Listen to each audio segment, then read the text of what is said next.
Orígenes, narrado desde el punto de vista de Rick Hunter.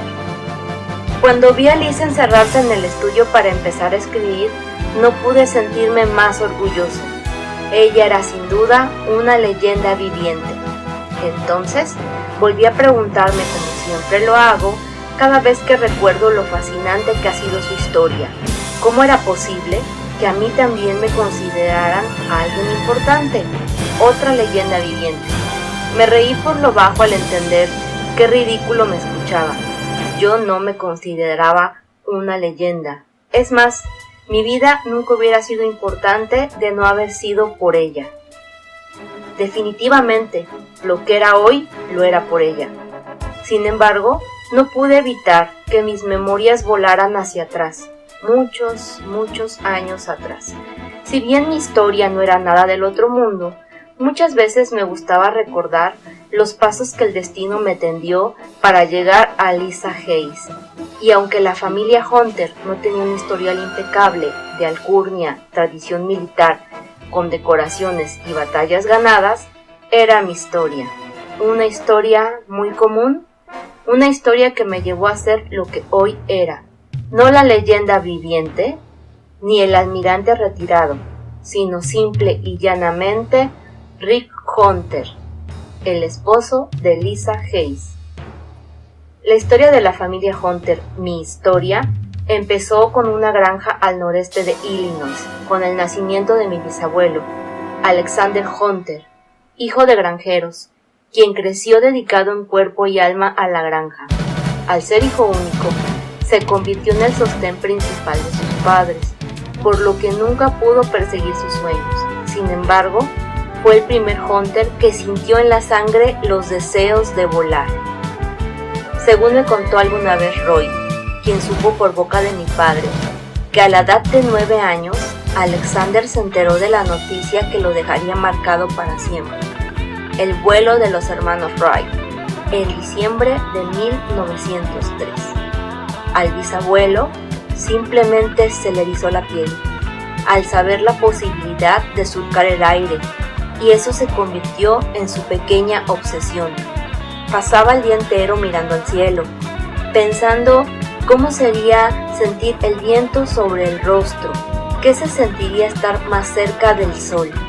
Sin embargo, los trabajos de una granja son agotadores e interminables, y su niñez y juventud se fueron entre jornadas de sol a sol y temporadas de poca cosecha que obligaba a la familia a mantener sus gastos al mínimo. Llevó una vida de carencias y excesos de trabajo. El bisabuelo contrajo matrimonio con Ida, su vecina, con quien compartía su fascinación por el cielo.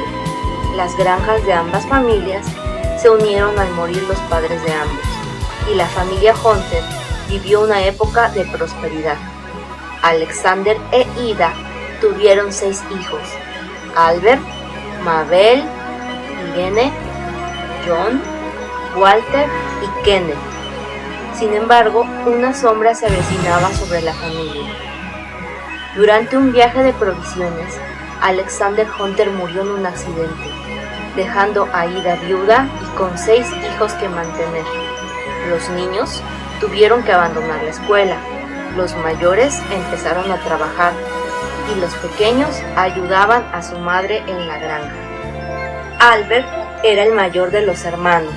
Pasaba todas las mañanas en su bicicleta hacia su trabajo frente a una construcción, una explanada amplia y con caminos lisos que no estaba seguro para qué sería. Durante muchos meses, el muchacho estuvo intrigado con ello, hasta que en el verano de 1920 sus dudas fueron resueltas. Esa mañana, al igual que todas, salió rumbo a su trabajo y se quedó paralizado cuando en la explanada frente a él había varios biplanos aparcados. Su corazón latió con fuerza mientras, sin saber por qué, los ojos se le llenaron de lágrimas. Sintió un escalofrío y una fuerza extraña que lo atrajo directamente hacia los aeroplanos.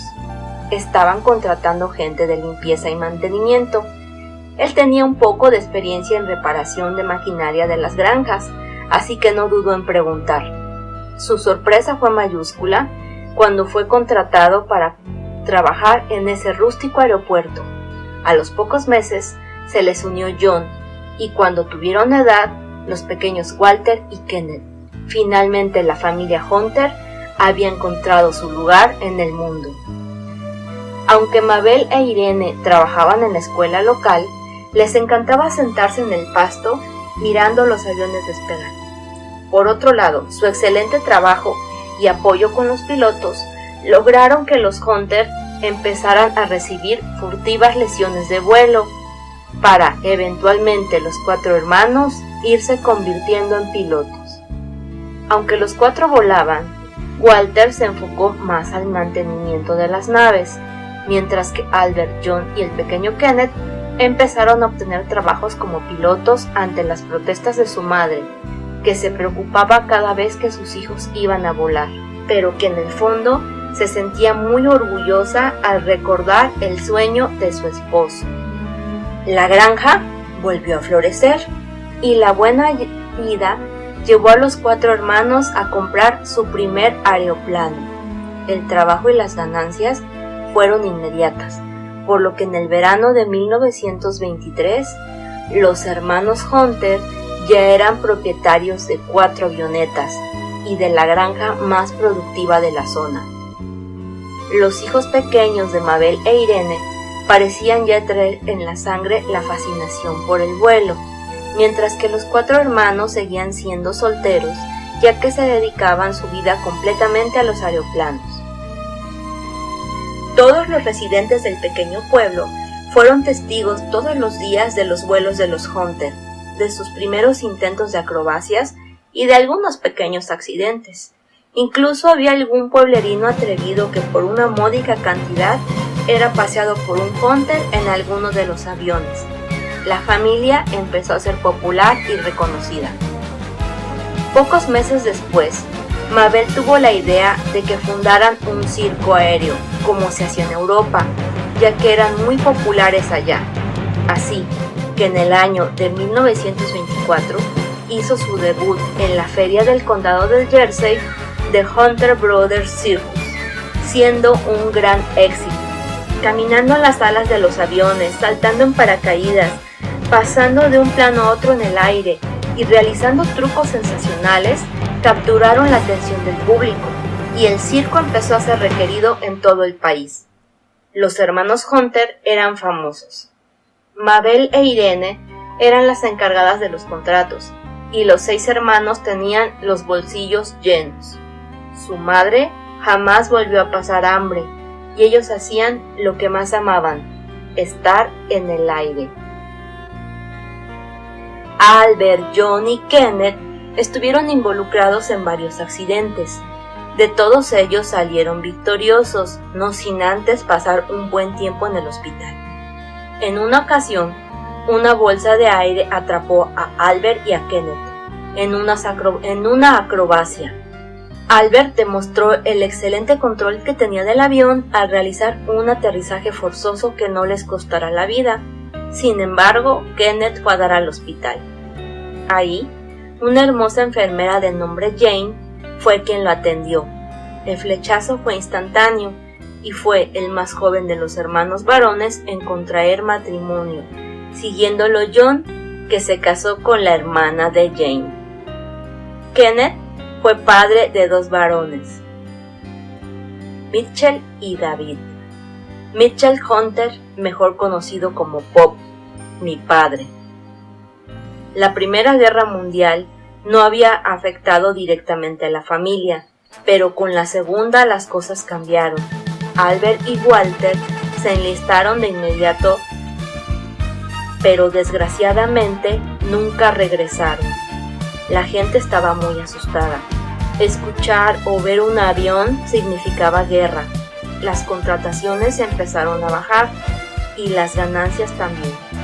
Las tías volvieron a sus trabajos anteriores y John y Kenneth regresaron a la granja, aunque nunca dejaron de volar.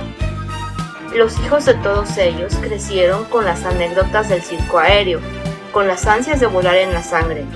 Y aunque todos aprendieron a hacerlo, los años gloriosos del circo parecían que habían quedado atrás.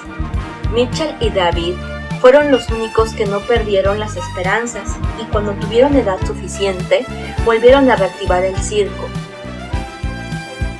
Así, el Hunter Brothers Circus renació. Mi padre y su hermano se volvieron pilotos audaces y atrevidos, haciendo cada vez más trucos que enloquecían a la gente. El apellido Hunter volvió a relacionarse con el aire y con el peligro. Fueron años difíciles, porque si bien es cierto que el circo renacía, ya no lo hizo con todo su esplendor. Se volvió un circo itinerante, con 2 jóvenes pilotos entregados a su pasión por el vuelo, pero también con un peligroso vicio, el alcohol. En una parada que hizo el circo cerca de Kansas, mi padre y mi tío tuvieron un altercado a causa del alcohol.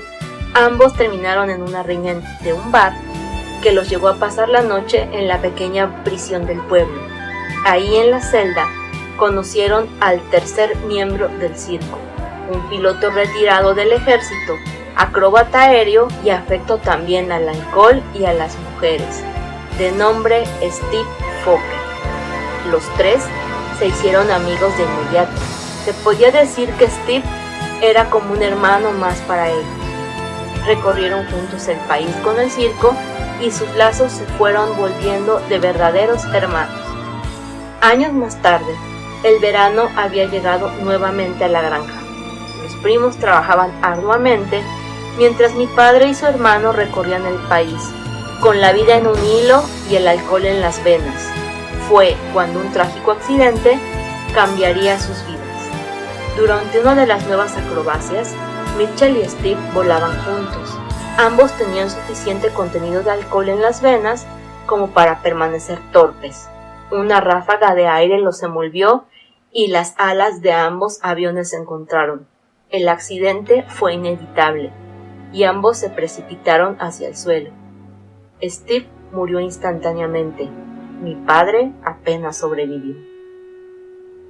Durante los meses que pasó en el hospital, nunca se atrevió a abrir un sobre que Steve le había dejado. Lo miraba todos los días sin abrirlo. El sobre estaba manchado y arrugado, pero cerrado. Todo ese tiempo, David se dedicó a hacer trabajos varios para mantener como podía los aviones en condiciones para cuando Mitchell volviera. Ambos hicieron la promesa de no volver a volar tomados, promesa que años después mi padre rompería. La rehabilitación fue dura y dolorosa. Las enfermeras ayudaron mucho a papá a superar sus miedos, y pronto estaría caminando de nuevo. En esos días en el hospital, sentado en el jardín de una banca tomando el sol, conoció a mi madre. Ella era una joven bonita, llena de vida, de vivarachos ojos azules, mi herencia. Tenía apenas 19 años, pero era huérfana de madre y su padre agonizaba en el hospital.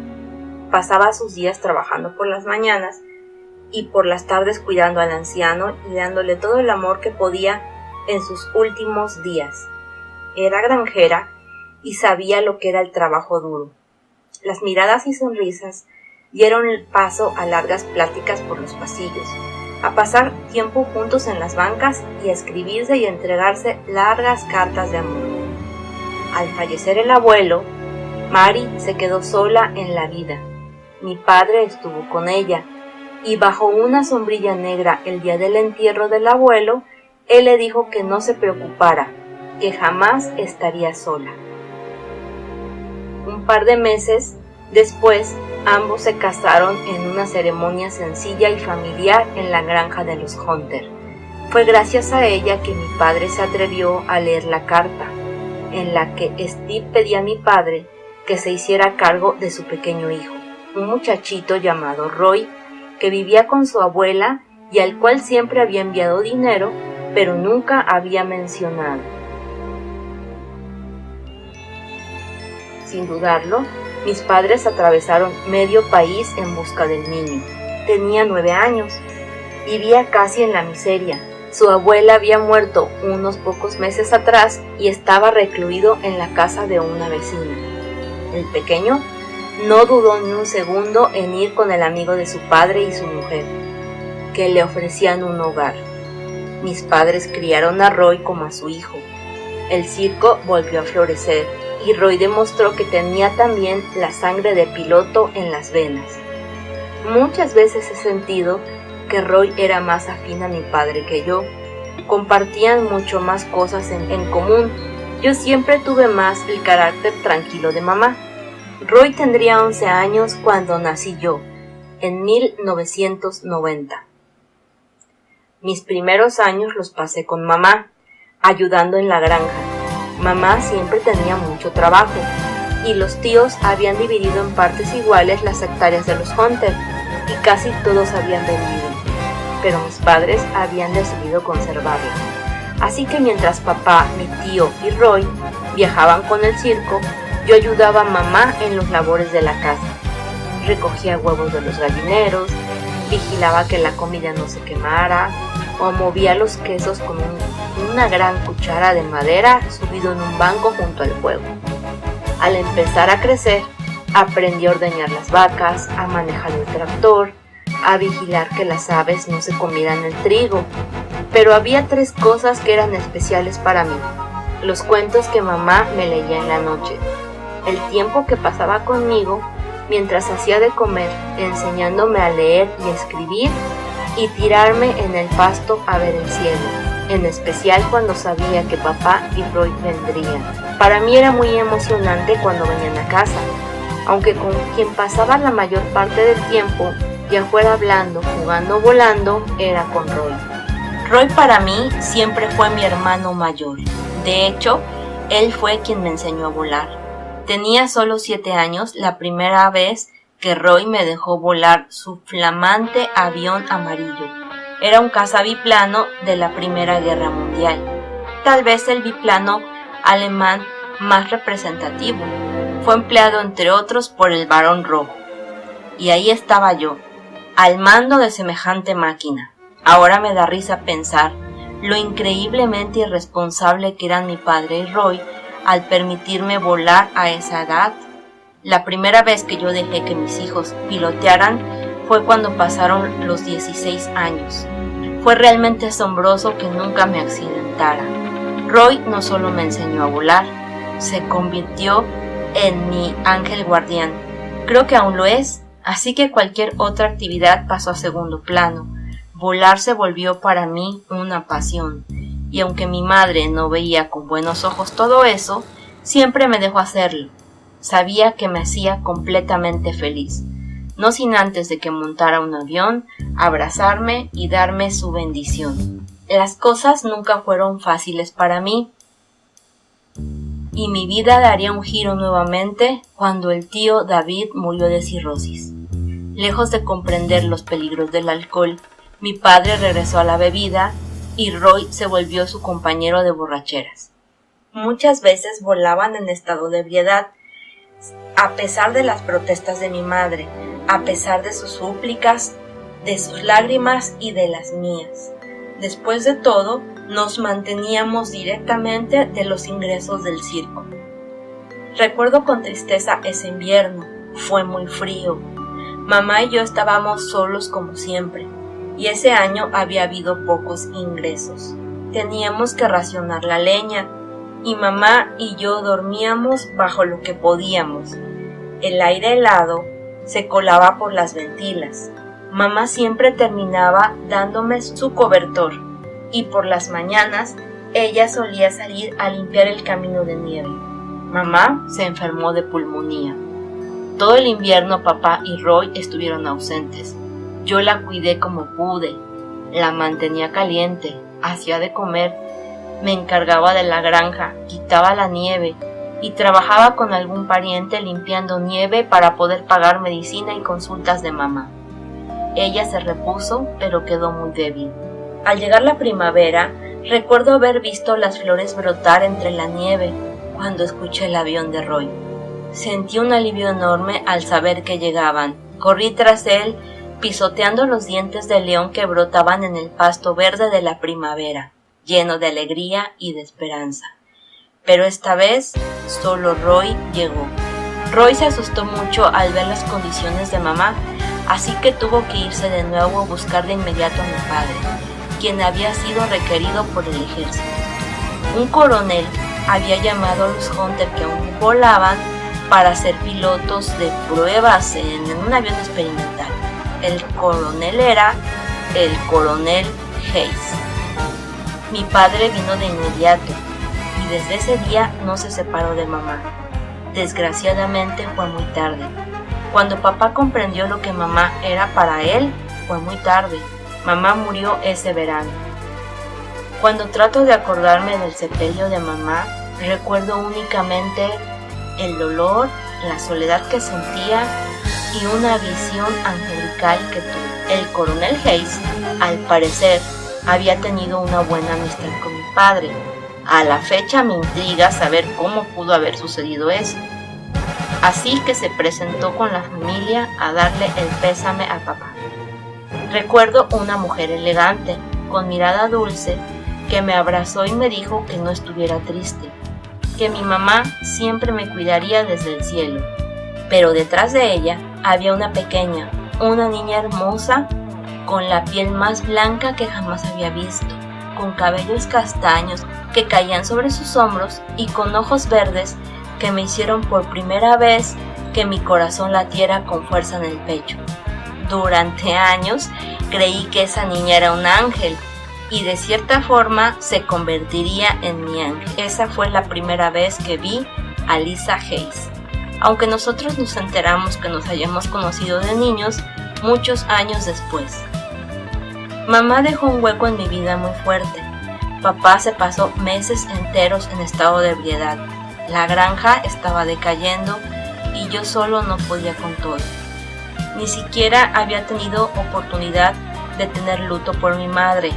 Roy tuvo que vender las vacas y el tractor para ayudar a mantenernos mientras intentábamos desesperadamente sacar adelante a mi padre. Y bueno, él jamás volvió a sonreír igual.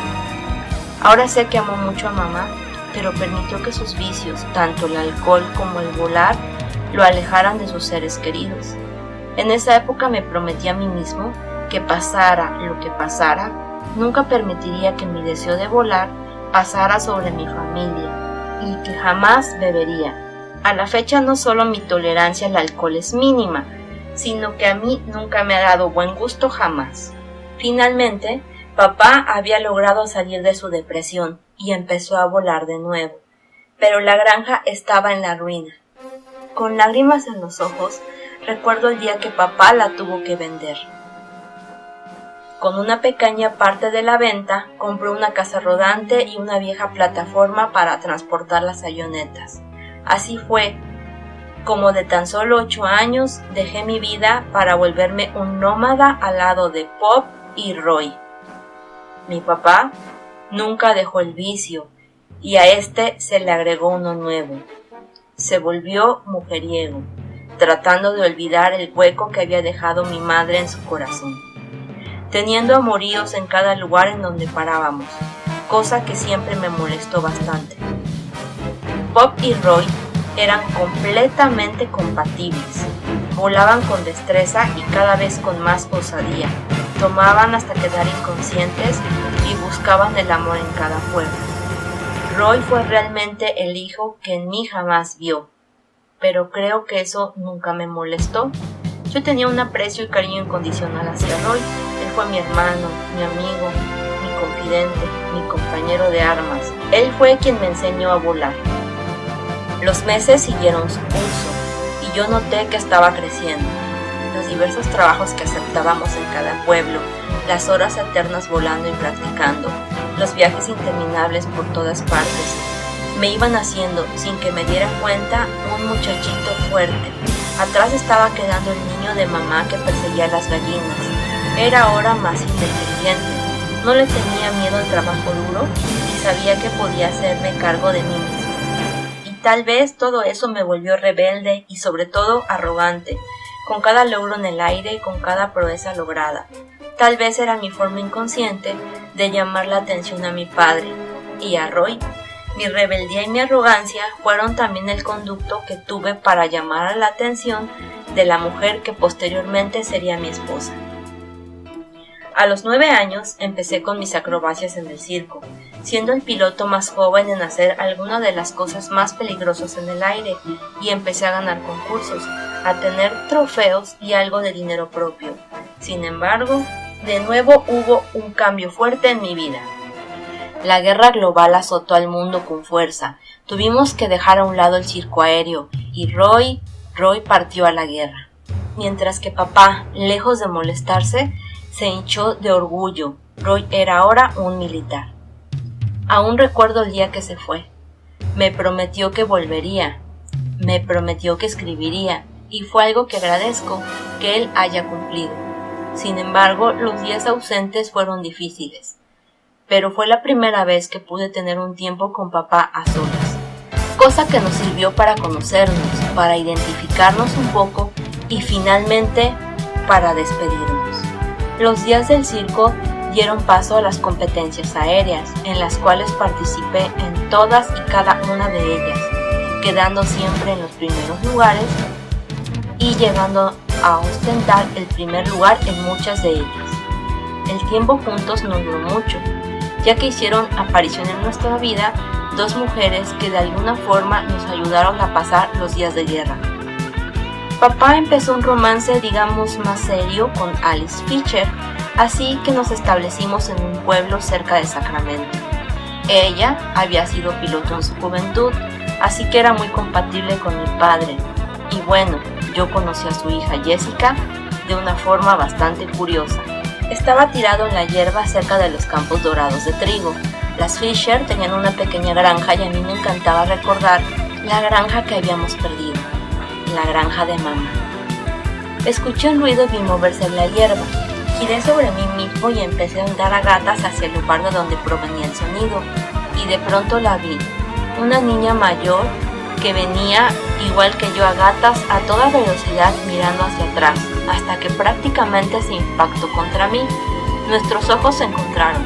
Tenía los ojos azul claro y el cabello rubio amarrado en 2 trenzas. Llevaba un gorro de paja y camisa a cuadros y me miró sorprendida con su cara rosada y su nariz puntiaguda llena de pecas. De hecho, ahora que la recuerdo, puedo decir con honestidad que no era bonita, pero desgraciadamente para mí era muy precoz. Mitchell y Alice nos presentaron como primos, pero era obvio que no lo éramos. Así que mientras nuestros padres vivían su romance, nosotros jugábamos y estudiábamos juntos. Debo decir que ella era una niña culta para su entorno. Sabía leer y escribir mucho mejor que yo. Le gustaba leer, así que yo me pasaba horas sentado a sus pies, escuchando cuanto libro caía en sus manos. Habían pasado 5 años. Yo tenía 14 y mis hormonas que despertaban estaban por hacerme una mala jugada. Supongo que fue todo el tiempo que pasamos juntos. De hecho, creo que nunca había tenido otras amigas hasta que conocí a Min May, Lisa, Claudia, las conejas. Esto ocasionó que estuviera muy apegado a Jessica. Los viajes que hicimos juntos, las fiestas y las reuniones familiares hicieron que finalmente me enamorara de ella. Ahora sé que no fue amor. Ni siquiera se acercó a la obsesión enfermiza que tuve por Min May. Lo de Jessica fue simplemente hormonal. Ella tenía casi 18 y estaba rodeada de pretendientes, algo que a mí me molestaba mucho. Me sentía celoso. Tal vez era porque nos habíamos besado muchas veces en las fiestas o porque me había obligado a bailar pegado a ella otras tantas. Incluso en algunos viajes mientras papá y Alice no estaban, nos habíamos tocado por encima de la ropa y yo creía que todo eso era amor. Ese día había llegado de una de sus citas y venía llorando. Sus pretendientes eran muchachos mayores, jóvenes con ansias de triunfar, con la inquietud de la guerra, algunos ya soldados, queriéndolo impresionar, al igual que yo, con proezas logradas, arrogantes y pretenciosos, pero con mucha más experiencia en asuntos románticos que la mía. Me evitó cuando le pregunté qué había pasado y pasó junto a mí de largo y se dirigió al granero. Yo la seguí enojado e inquieto por la situación. Discutimos cuando le exigí que me dijera lo que había pasado. Ella me gritó que la habían terminado, y entonces yo me le declaré. Le dije que ella significaba mucho para mí y que la quería. Ni siquiera me respondió, se lanzó a mis brazos y me murmuró que también me quería. Yo perdí el equilibrio y ambos caímos sobre la paja, ella sobre mí, y empezó a desvestirme. Ahí, en medio del granero, perdí mi virginidad. De hecho, ese día fue el que cayó la fortaleza espacial. Recuerdo que cuando salíamos ocultándonos para que no nos vieran, una ráfaga de fuego cruzó el firmamento, algo que nos sobrecogió por dentro. Y eso se volvió una rutina. Todos los días nos encontrábamos en el granero, cada vez que ni Pop ni Alice estaban. Siempre fueron encuentros rápidos, ni siquiera terminábamos de desvestirnos. Mis manos eran toscas y torpes, pero mi torpeza era compensada con la experiencia de ella. Tuvimos nuestra relación oculta a los ojos de nuestros padres cerca de 6 meses. Una tarde, luego de uno de nuestros encuentros, al entrar a la casa, ahí estaba recargado en la pared hablando con mi padre, Roy. Me lancé sobre él golpeándolo y bromeando como siempre lo hacíamos, pero esta vez él estaba muy serio. Pop salió molesto. Al parecer habían discutido por algo. Roy me miró fijamente y me preguntó a quemarropa si me estaba acostando con Jessica. Mi nerviosismo, mi tartamudez y el rojo de mi rostro se lo confirmaron. Me tomó del brazo y a rastras me sacó de la casa. Entonces me dio la dichosa plática de las aves y las abejas. Yo me quedé parado como estúpido. Siempre he sido algo inocente. Roy jamás había hablado conmigo antes acerca de sexo. Pop, yo creo que si viviera aún no hablaría con eso conmigo. Mamá, bueno, yo era muy niño. Y Jessica evitó contarme algunas cosas, sobre todo lo de los bebés. Y ahí estaba yo sintiendo un balde de agua fría. Tenía 14 años. ¿Podría yo criar a un hijo si algo salía mal? Tan solo de pensarlo, aún ahora me da escalofríos. No me imagino qué hubiera hecho si me hubiera enterado que alguno de mis hijos a los 14 años tenían sexo. Roy fue muy claro. Tendría que abandonar lo que más amaba, volar. No imaginaba mi vida atado al suelo viviendo en Sacramento el resto de mis días, criando hijos como mi mamá lo había hecho conmigo. Tampoco me imaginaba dejándolos solos como Pop había hecho. La verdad me dio miedo. Roy me llevó al porche de la granja vecina, en donde media docena de chiquillos lloraban, gritaban, jugaban y pedían comida. Y aunque me explicó bastante, logró asustarme lo suficiente para que yo decidiera calmar las cosas con Jessica. Jessica se rió cuando le dije mis miedos, cosa que me molestó bastante. A partir de ese día nuestros encuentros disminuyeron. En su afán de retenerme más a su lado, sus acciones eran cada vez más atrevidas. Ahora pienso en el problema tan grave que se hubiera metido ella si Roy, papá o yo hubiéramos hablado. Ella se estaba acostando con un menor de edad. Sin embargo, a raíz de tantos pleitos, yo dejé de sentirme conectado con ella. Sentía sus burlas y sus risas por mis temores. Incluso me acusaba de tímido y empezamos a pelear mucho. Ya habíamos dejado de hacer todo lo que hacíamos antes, lo que me había hecho enamorarme de ella, porque ahora lo único que hacíamos era tener sexo. Ya no leíamos, ya no caminábamos, ya no hablábamos. Solo era sexo. Mis hormonas estaban descontroladas y ella supo aprovechar eso. Supongo que Roy habló con papá y él con Alice o se dieron cuenta. Discutían mucho por nosotros. Alice retó muchas veces a Jessica. Papá solo me veía entre preocupado y decepcionado. Supongo que él siempre me vio con potencial más allá del circo aéreo y de esa vida nómada y haciendo un gran esfuerzo y muchos sacrificios. Supongo que en el afán de regresarme al buen camino, Pop me hizo el mejor regalo de mi vida hasta ese momento, el único que recibiría de papá. Mitchell Hunter me regaló mi primer avión al cumplir 15 años. Papá me llevó a una exposición de aviones. Ni siquiera recuerdo el nombre de la ciudad y me paró delante de él. Lo vi maravillado desde el principio. Ese pequeño avión monoplaza me había gustado. Su brillante color blanco con vivos rojos me capturó. Y mientras lo observaba embelesado, papá me dejó caer en las manos el documento de propiedad. Tuve que leerlo varias veces para entender de qué se trataba. Estaba a mi nombre. Los ojos se me llenaron de lágrimas. Papá me había regalado el Mockingbird. Ese pequeño cacharro aún lo recuerdo con cariño. Ese avioncito se convirtió en mi orgullo e incluso en mi mejor amigo cuando papá y Roy no estuvieron conmigo. Se convertiría en mi sustento y mi refugio. En él gané los 8 campeonatos seguidos. Recuerdo que me lancé a los brazos de mi padre y él me recibió amoroso. Entonces, por primera vez en la vida, me dijo que me quería, que estaba orgulloso de mí y que yo tenía potencial para volverme un gran piloto. Yo temblaba de la emoción y no era por el regalo, sino por las palabras de mi padre. A partir de ahí, papá y yo pasamos mucho tiempo juntos y cuando Roy llegaba, siempre estábamos juntos los 3. Fue una buena época. Alice le reprochaba mucho a papá el poco tiempo que le daba. Jessica me reclamaba lo mismo. Nuestros encuentros disminuyeron y eso la ponía irritable. Yo pasaba más tiempo volando, había recuperado mi pasión por el aire. Me di cuenta que Jessica solo había llenado ese hueco de soledad con el que yo había vivido, pero no era feliz a su lado. Era feliz con papá, con Roy y volando. Pero como nuestros pleitos eran cada vez más frecuentes, incluso delante de Alice o Pop, por primera vez mi padre tomó una decisión pensando en mí. Papá terminó con Alice. Se dio cuenta que Jessica me asfixiaba y que Alice hacía lo mismo con él. Nos mudamos lejos. Me despedí de una Jessica que más que llorar, reclamaba que no hubiera sido lo suficiente hombre para luchar por ella. Yo tenía 15 años. Definitivamente no era un hombre. Era aún un adolescente que había jugado a serlo. Y que definitivamente no quería quedarme a su lado.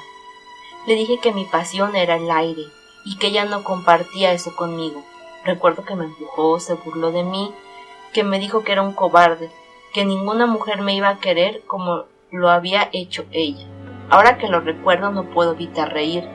Nunca nos quisimos, y el destino tenía preparado para mí el amor más puro e incondicional que jamás imaginé, el de mi esposa.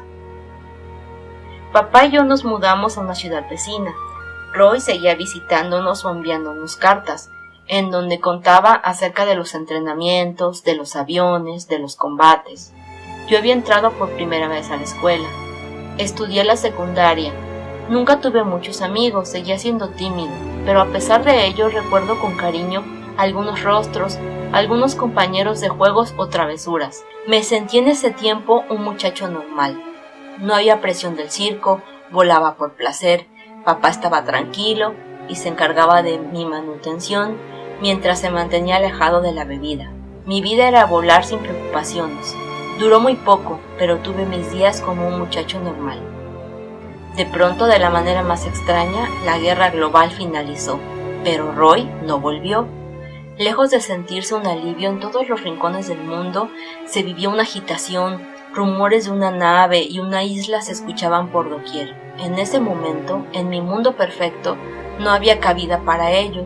Nunca me preocupé o interesó mucho saber qué sucedía. Pop reabrió el circo del aire cuando de nuevo hizo falta el dinero. Eso y las competencias aéreas nos mantendrían ocupados todo el tiempo. Mi vida fue un constante ir y venir, cambios y vueltas, y ahora me sorprende cómo llegué a ser lo que soy. Pude haberme matado con todas las irresponsabilidades de papá y de Roy. Pude haberme enfermado viviendo en el tráiler. Pude haberme quedado con Jessica en Sacramento. Pero el destino tenía una recompensa para mi infancia y mi adolescencia difícil. Sin duda, esa recompensa tuvo un nombre: Lisa Hayes. Roy llegó al finalizar el otoño. Se encerró con mi padre a hablar durante horas. Los escuché discutir. Papá salió azotando la puerta y Roy me llamó. Me dijo que yo ya era un hombre y como tal me iba a hablar. Él estaba por entrar a un programa especial del ejército. Mencionó algo llamado robotecnología. Me dijo que iba a ser piloto de pruebas, que era muy arriesgado y que no podría volver en muchos años, e incluso que no podría escribir, ya que su ubicación sería ultra secreta. Yo me molesté, le reclamé por abandonarme. Él me dijo que la decisión estaba tomada, que él me buscaría cuando saliera de todo esto, que algún día entendería y por supuesto que lo hizo. Pero mientras se marchó, dejando un adolescente enojado y un viejo dolido solos. Pop volvió al vicio del alcohol y en mal momento. Fue durante una temporada alta del circo, en donde había mucho trabajo, en donde después de años la gente se arremolinaba a vernos. Tal vez quizás porque mi nombre ya no pasaba desapercibido. Una mañana de diciembre, papá y yo volamos juntos por última vez. Había estado bebiendo toda la noche. Obvio no había descansado. La maniobra que teníamos programada para ese día era peligrosa. Le dije que no hiciéramos ese acto. Su juicio estaba nublado por el alcohol y su terquedad era mucho mayor que la mía. Me negué a volar, pero él tomó el avión y se elevó por los cielos. No tuve más remedio que seguirlo. Al principio todo pareció normal, incluso la maniobra salió bien, pero al intentar estabilizar su avión, me di cuenta que algo estaba mal. Las manos me sudan a una hora como lo hicieron en ese momento.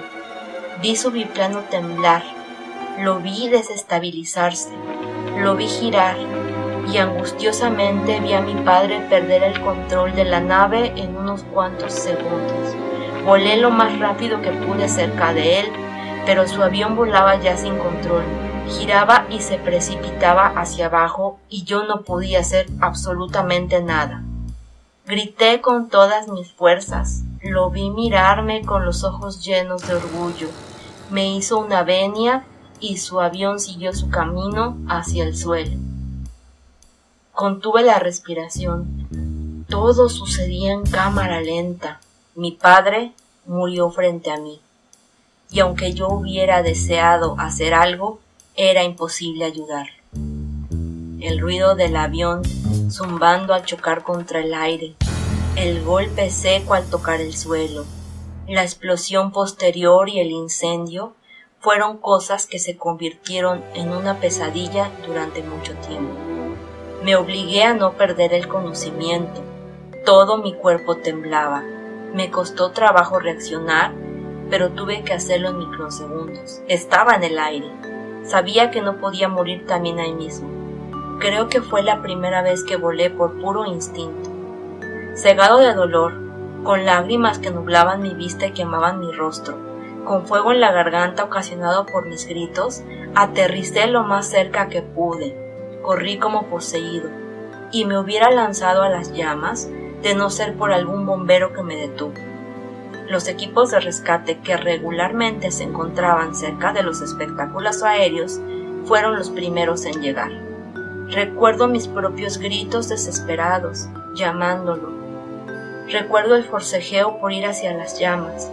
Recuerdo el sabor de mis propias lágrimas. Recuerdo el dolor que sentía. Pensé que iba a morir ahí mismo de desesperación y angustia. Me llevaron a rastras hacia una ambulancia. Supongo que me pusieron algún tipo de tranquilizante. No me dormí, pero no podía moverme, no podía gritar. Me quedé sentado en la camilla con los ojos muy abiertos mirando todo lo que sucedía. Habían logrado controlar el fuego después de aproximadamente media hora. Los restos retorcidos e irreconocibles del avión de papá aún humeaban.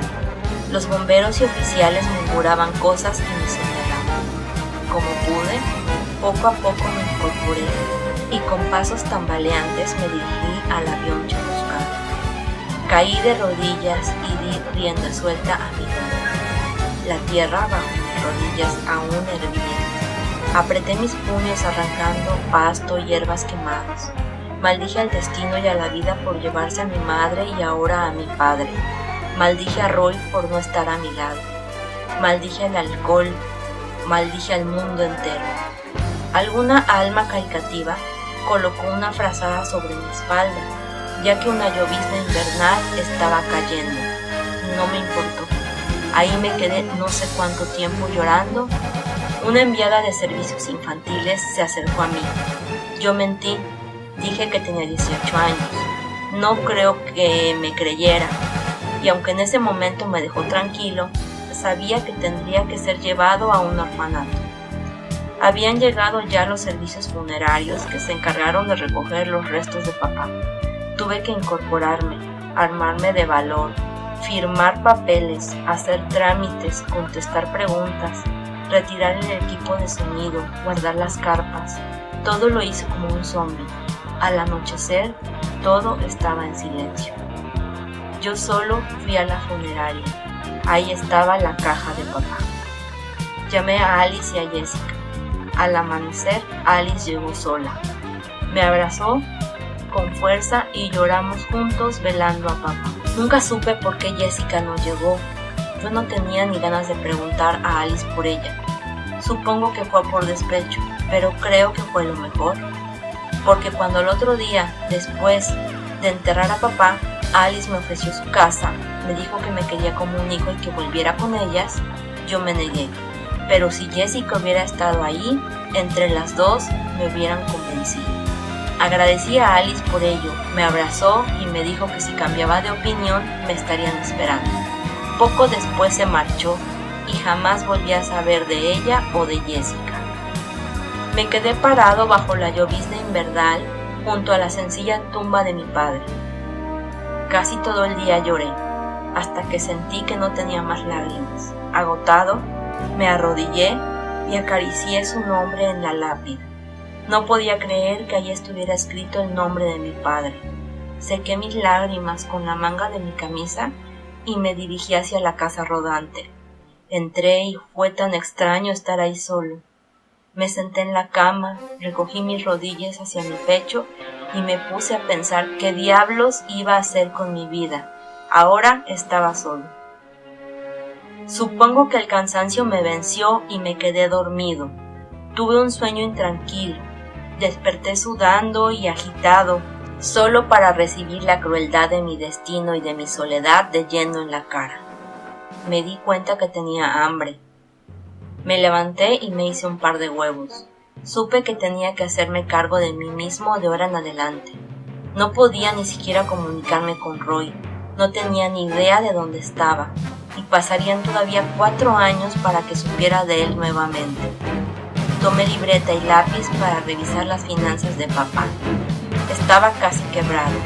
Tendría que vender de inmediato todo lo que pudiera. La plataforma, las cosas del circo, ya que no podría reabrirlo yo solo. Ese día, junto a papá, murió el circo aéreo de los Hunter. Pensé en comprar una plataforma más pequeña con el dinero de la venta de la grande, para asirla a la casa rodante y poderme llevar el Mockingbird. Tenía que buscar trabajos hasta la siguiente competencia. En un calendario marqué todas las competencias aéreas que habría en los siguientes años. Era lo que yo sabía hacer y de eso tenía que vivir. Saqué mis ahorros, hice cálculos. Tendría lo suficiente para estar relativamente bien hasta la primavera, cuando empezaban las competencias. Ese día entero lo dediqué a planear qué iba a hacer. Durante las semanas siguientes vendí todo lo que no iba a utilizar. Llené la despensa, el tanque de combustible de la casa rodante y del Mockingbird. Hice cambios en la casa, saqué las cosas de Pop. Me hice un pequeño estudio con una mesa, una silla y un cajón como base para los libros, pues sabía que tendría que seguir estudiando. Me prometí a mí mismo que terminaría al menos la preparatoria. Hice un pequeño bazar con las cosas de papá. Hice arreglos para adaptar una vieja plataforma a mi casa rodante. Vendí mis trofeos, cerré algunos contratos pendientes, liquidé deudas de papá y me dispuse a partir al mes exactamente de que él murió. Me fui a despedir de él porque no podía quedarme ahí. Temía que servicios infantiles fueran por mí.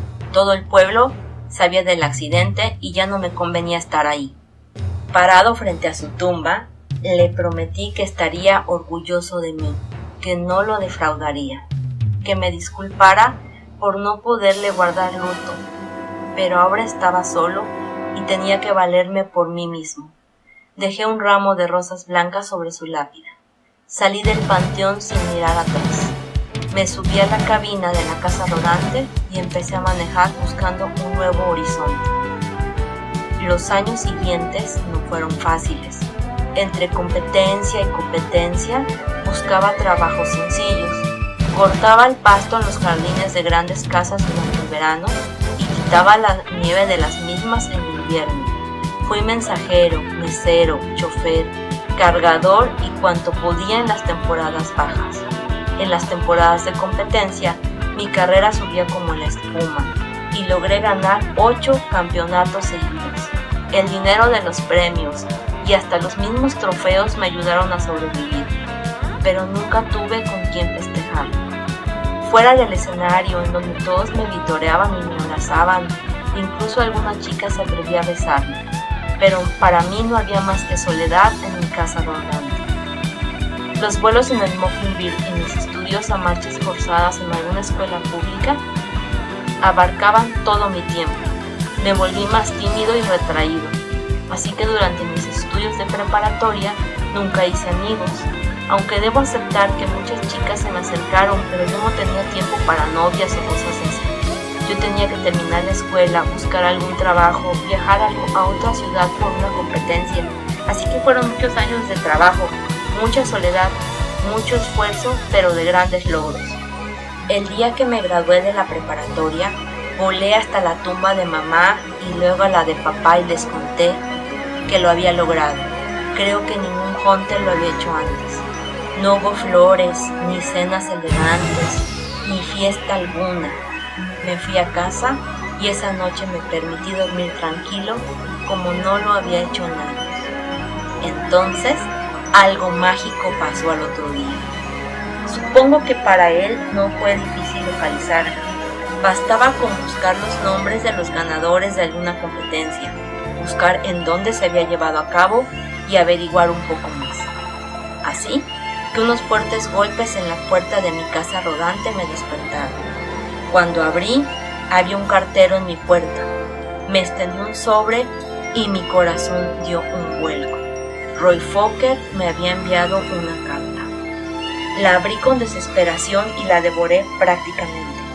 Me contaba que estaba sentado en la base militar de Isla Macros y que se había enterado de la muerte de papá y le había costado mucho trabajo ubicarme, que fuera para la ciudad Macros, que era un buen lugar para empezar una nueva vida, que era una bonita ciudad, que había universidades y que podría ayudarme a colocar en algún trabajo estable, que estaríamos viviendo cerca y nos podríamos ver con frecuencia, que me iba a presentar a su novia y que su novia tenía amigas muy bonitas y solteras, que si decidía ir para allá vendiera todo y fuera a buscarlo de inmediato, y que si no, de todas formas me invitaba a un evento de inauguración de una fortaleza espacial llamada SDF-1, y ahí podríamos platicar de mi futuro. La carta incluía las coordenadas de la isla Macros y un pase de invitado especial. Di un grito de felicidad y miré a mi alrededor. Realmente no tenía nada, así que inmediatamente guardé mis pertenencias, que realmente eran pocas. De todas formas ya necesitaba ropa nueva, había crecido y ya nada me quedaba. Metí todo al Mockingbird, incluyendo algo de despensa. Guardé mi pase en la bolsa del pantalón y empecé a organizar y a preparar mi viaje. En un par de días ya tenía comprador de la casa rodante y de la plataforma.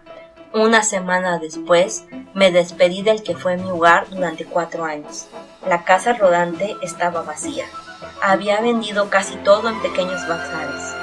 Me puse un traje naranja de piloto, un traje bastante ridículo que tenía en esa época. Coloqué mi pase en la bolsa sobre mi pecho, hice una reverencia a mis recuerdos, giré sobre mis talones y corrí hacia el Mockingbird. De un salto subí a la cabina. Encendí los motores, dejando que la emoción de escucharlo rugir invadiera mi ser. La adrenalina llenó mi sistema y el avión se elevó por los aires. Eché un último vistazo a mi casa rodante y grité con fuerza: ¡Isla Macros, allá voy! Y ese fue el principio de tantas cosas. El sonido del teclado de la computadora de Lisa me trajo de vuelta a la realidad. Sacudí mi cabeza para salir de la ensoñación en la que había estado. Este pequeño flashback de mi vida me había puesto un poco nostálgico. Hacía ya tantos años de eso que parecía una eternidad, o algo que había vivido otra persona. Sonreí profundamente al maravillarme de nuevo el giro increíble que llegar a Macros había dado a mi vida, pero sobre todo lo que haber conocido a Lisa significó para mí, lo que me hacía parte de su historia, una leyenda viviente. Y quizás algún día escribiera como ella mis propias memorias, mi propia historia y mis propios orígenes. Silbando me dirigí a la cocina. Creo que Lisa pronto terminaría de escribir y la esperaría con una taza de buen café. Fin.